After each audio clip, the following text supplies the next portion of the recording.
Naalala mo pa ba nung unang araw tayo mag-usap? Hindi ko alam kung anong sasabihin ko sa'yo nun, pero buti na lang madaldal ka.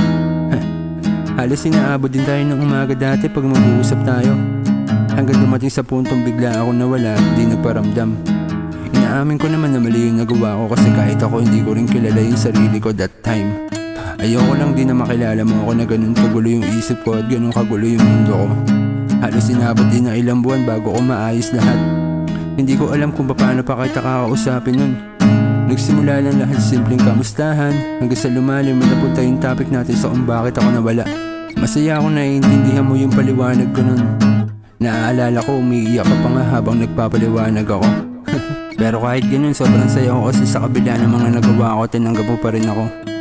Hanggang nagtuloy na araw-araw pag-uusap natin, doon kita mas nakilala ng lubusan, kung ano yung mga ayaw at gusto mo, kung gaano kahalaga sa'yo lahat ng mga ginagawa mo.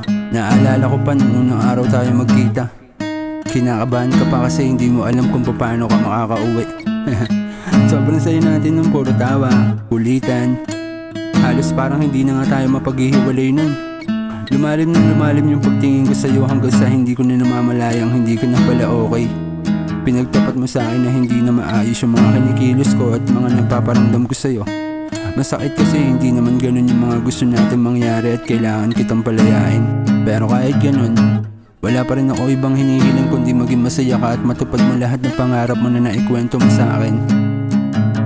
I need you to show me, love me closely, love me like you own me and my heart. I need you to show me, love me closely, love me like you own